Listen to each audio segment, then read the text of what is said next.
Let's switch gears, guys. Let's do it. This conversation's starting to peter out. It's hard to talk about someone who we like nobody knows anything about other than that he does not play very much for probably the best club side in the world. So we're like, well, he's at Bayern Munich. He's probably really good, but we don't know, so we're just kind of guessing, you know. So this About that upside. this Bayern scarf I have will become relevant eventually, like pretty soon, right? I Hopefully. think that Maybe. I think that Bayern's relevant, but Ian, if you need them to prove more, Generally speaking, Speaking of the scarves behind you, Josh, I feel like we're kind of slacking here. We've got 3 out of 5 that are literally podcasting in front of a wall of scarves.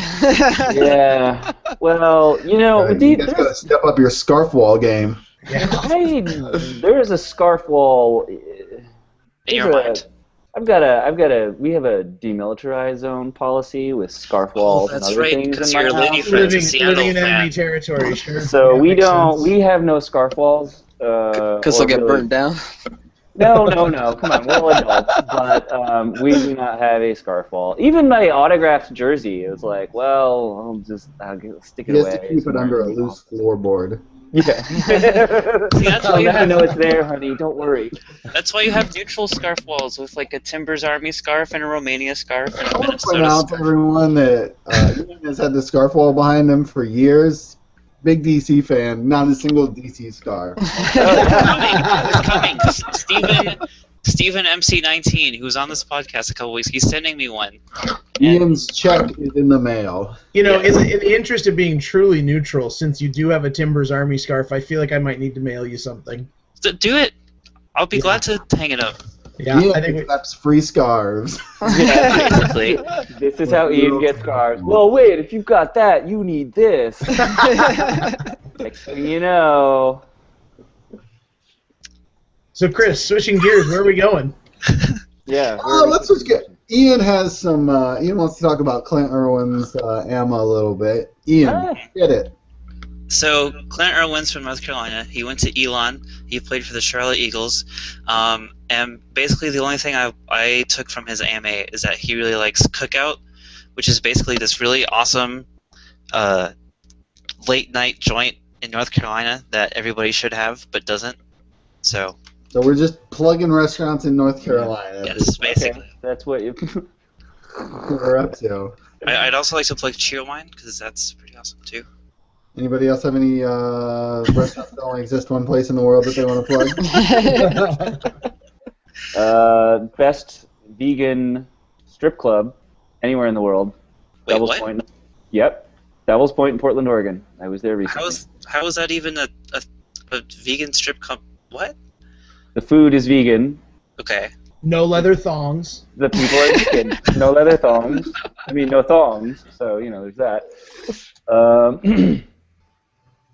No, sorry. Yeah. Josh, That we're all was- going to be quiet and make you keep talking about that. I know. Really. And this is how we were kicked off iTunes. This could be how we earn our over 18 plus rating. Should be. That's right, yeah. Makes You know, us seem edgy. we tag every episode explicit, and I feel like we don't always earn it. No. What the fuck is that all about? Exactly. Wait, do we? I don't do anything. Exactly. I think we have it set in the settings because when I looked at it in iTunes, it was definitely explicit. Oh, is Yeah. it because we say like shit sometimes? It's so that we have the ability to drop a cunt every once in a while. It- Oh, okay.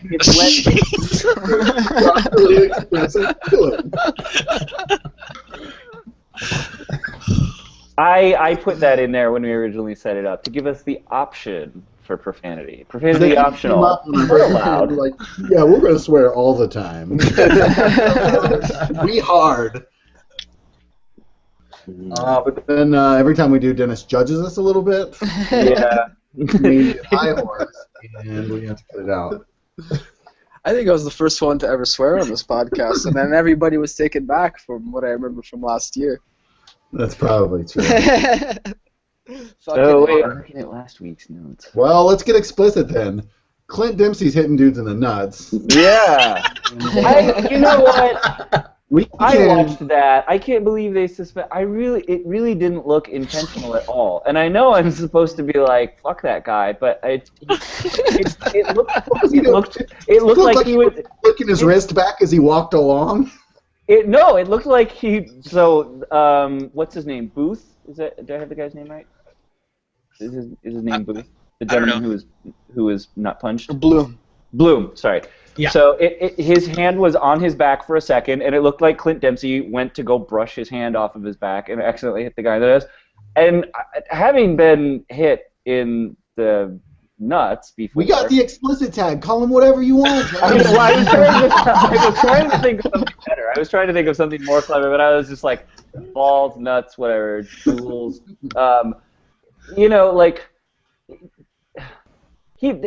Bloom went down like a sack of potatoes. I mean, he went down like somebody had just shot him with a 22 or something like that. If you get hit just right, it hurts. Yeah. It hurts, but it doesn't. I mean, he was looking to get Dempsey sent off. I mean, Dempsey. I actually thought that his little raking his studs down the back of I think Ray's the back of his ankle off the ball, like after the play had been called. Was actually, I mean, it was obvious that was intentional and due to frustration. And I thought that was much less sportsmanlike than accidentally hitting somebody in the nuts when you're just trying to brush their hand off you. I really thought it was accidental. I did think he was being kind of a brat in that game, but he was also, I mean, he was getting physically marked out of the game. You can understand why it's frustrating, but you can't be shocked by that. Josh, to your point, I totally didn't think it was intentional. Did anybody else think it was intentional? Did it look like he was really like just No, but it definitely wasn't intentional. But at the same time, why are you flinging your arm back when your head is the other way? Like, you know what I mean? He's going, his head is forward and his arm's going back. So why? He was trying to hit him. The tape's so weak, but I thought it looked intentional when I was watching the GIF. Well, I think he was trying to hit him, but I think he was just trying to kind of like, not in the nut, just sort of like stop being right on my back. Which is basically the same thing that happened when, say, like Ozzie Alonso elbowed Will Johnson in the face. I mean, he was basically like, just get away from me. But you hit somebody in the face, and or you hit somebody in the nuts, and suddenly it becomes something bigger than what it is. I don't know. And Josh, to your point, still the only confirmation we have is that tweet. And there is definitely a strong theory that the disciplinary committee is more looking at, the studs against the back of his calf and some of the other things that he was doing. So I wouldn't be shocked to find out that, yes, it is a 2-game suspension, but that it may be due to those other actions. We'll see tomorrow when the disciplinary committee's action list comes out. But I wouldn't be shocked if he does receive the 2 games as reported, but that they make it specific that it was either a whole game thing or more than just that one incident. Right. I agree.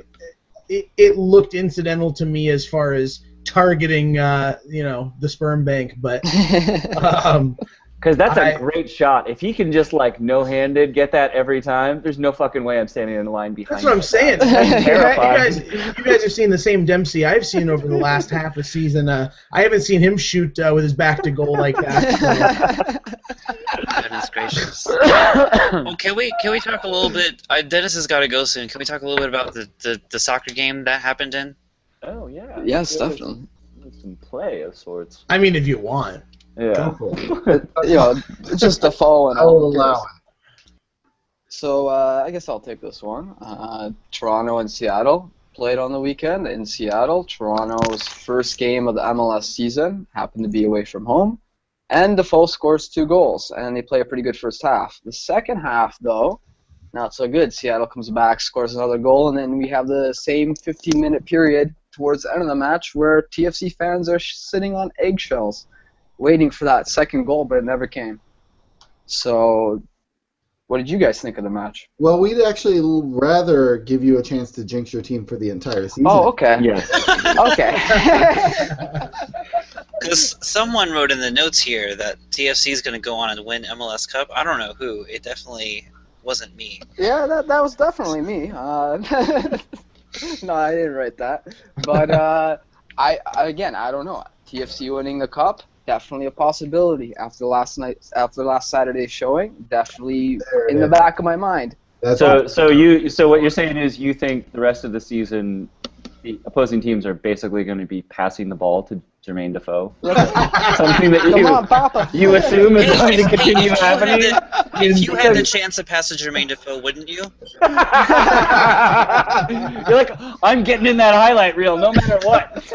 I'm getting an assist one way or another. Yeah. Jermaine Defoe could not have had 2 field goals to start off his MLS stat sheet than what he landed in that matchup. So we've brought a new meaning to the 12th man now. So that's the 12th man is the opposition, defensive opposition. Because that's great. Were off turnovers. Yeah. And both goals, no one was even close. Yeah. I actually thought that in the second half, Seattle. So something that I've seen the Sounders do a lot is go down by a couple goals and then not make any attempt to come back and kind of, especially last season we saw that a couple times. And I thought the second half they played really well, and I was actually surprised that they didn't get that second goal to tie it up because they looked really sharp. And then Dempsey scored. And Dempsey scored. And he scored the kind of goal that I think he's going to score, which is, he's trailing Martin's run, and he's smart about where he is, and it's just a nice, he got himself into a good spot and was able to catch a nice pass back. I think people imagine that he's going to be this Maradona-esque, sprinting through an entire defense. I mean, that's not how the guy plays. He's like a very sharp goal poacher, and they gave him a chance to do what he's good at doing. I actually thought there were more positives to take away for Seattle fans than there were. I mean, Toronto fans obviously are like, wow, we don't suck. It's refreshing. Yeah, so, you can understand why it's momentous, but I think looking at it objectively, looking at those two teams, like Seattle looked like a much more cohesive team than we saw in a lot of parts of last season, and I did think that other than a slight over-reliance on trying to hammer crosses into the box and long ball in it a little bit, they looked much better than they did towards the end of last season, for sure. I mean, a lot of people who don't follow Toronto might not know is that Toronto actually scored more goals in that game than they did over their last 3 seasons. That's true fact. As a neutral fan watching that game, I have to say it was probably one of the most entertaining games I've seen in a while in the league. Both teams were really fluid throughout, and like you said, I don't think either team had any reason to be disappointed by the end of that game. Yeah, as a Seattle fan, I honestly feel like you guys have covered most of the points that I would have made. So well done. I think I'm a little sad that my prediction of Dempsey being terrible for 8 weeks is not panning out, because he's now got an assist and a goal in 2 weeks. So that's bad for my prediction, but good for everyone else. And I guess what I really want to ask about is, there was a whole lot of talk in match threads and articles that were linked about whether possession was a reliable stat, or did Seattle play a terrible game even though they had possession, or did Toronto play an amazing game even though they only had 35%? So I'm interested to hear what your thoughts are on that. I thought I saw both teams. I don't know if creating a lot of chances is the exact word, but really setting themselves up for a lot of opportunities. I saw that on both sides of the ball. Even, we had a couple stretches where we didn't see any goals for a while, but even during those stretches, both teams were looking good in terms of their setup. Yeah, and Toronto didn't have as much of the ball, but they also had set themselves up to be a counter-attacking team. I mean, Bradley was playing very, very deep.